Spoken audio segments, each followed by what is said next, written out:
This is Kathy DeBoer, Executive Director at the American Volleyball Coaches Association. This recruiting tip of the week is brought to you by the Ohio Valley Region, an affiliate partner of the American Volleyball Coaches Association.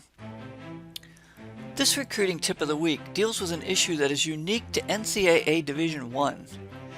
For prospects entering their junior year of high school, June 15 is the first date when they can have direct communication with Division I college coaches and when they can discuss scholarship offers.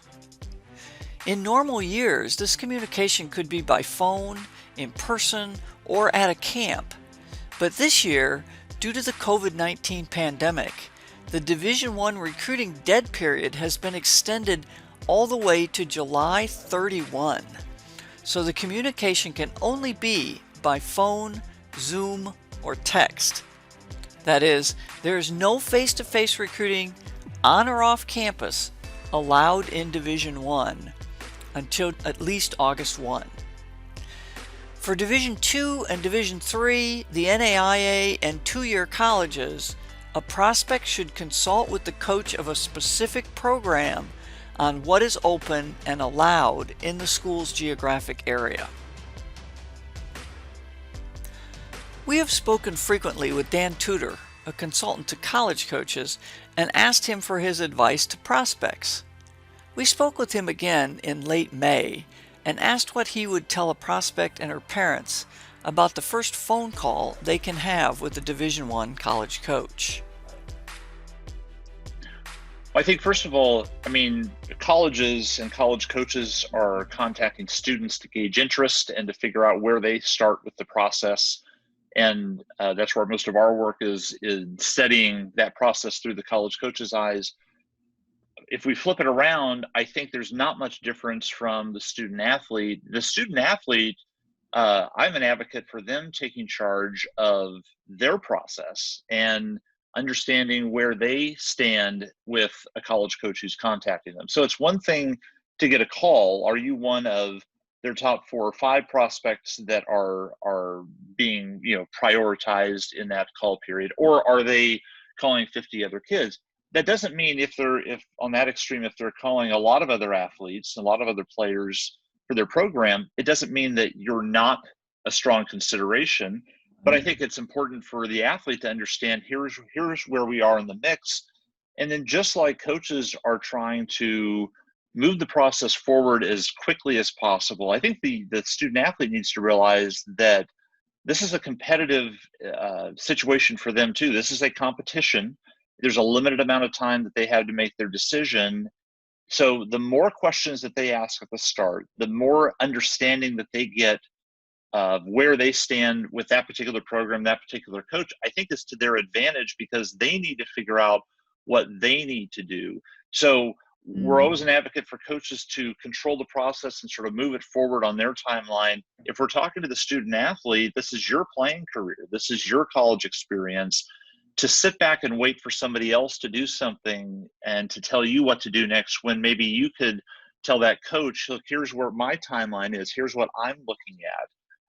Here's right now off the top where I would see you in the mix. That's incredibly important that they communicate right away as soon as possible as the process starts to that coach that's contacting them for the first time.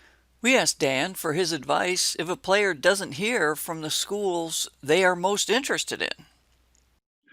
Every student athlete, every parent has their dream school or their set of dream schools for their student athlete, for the college career that you're going to embark on.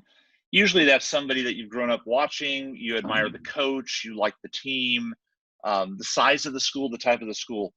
My encouragement for a student athlete that when you start out with a list of my favorite top 2 or 3 schools, and those are your holdout schools, and that's the dream school, and you're going to wait to take action on everybody else because you think you belong at one of those schools. Or maybe it's not even a school, maybe it's a certain division level or conference that your club coach or you've been dreaming about. This is what kills a lot of college opportunities for student athletes, is they have their set sight on a particular thing that they think they qualify for, that they think they belong at. And even though you could play at that level or for that school, they might not be looking for your position. They might not be looking for your type of profile as a student athlete or as a student. So my encouragement would be for a family as they start this process to keep your options open, to not discount the school that's small that you've never heard of before, that isn't at a division level that you understand or want to play at right away. Keep that option open, engage with that coach, explain, hey, I don't know much about you, but I'm willing to listen, but here are my priorities. Again, it comes back to that communication. But the families that kind of block out and say, well, I would never go to that school or that division level, I think they're doing themselves a tremendous disservice, because there are things that work out that happen that you never expected to happen, or the coach that's the perfect fit might be at the school you've never heard of.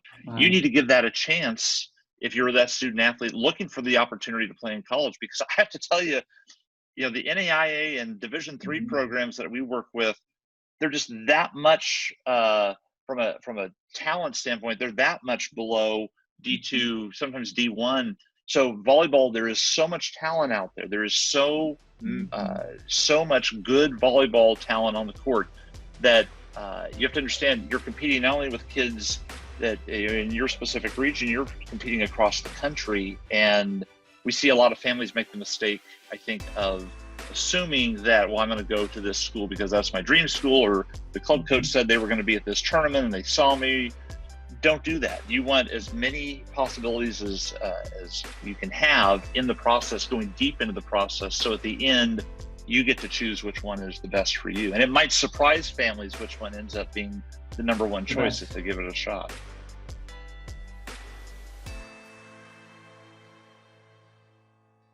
And that is our recruiting tip of the week. Thanks for your membership in the Ohio Valley region.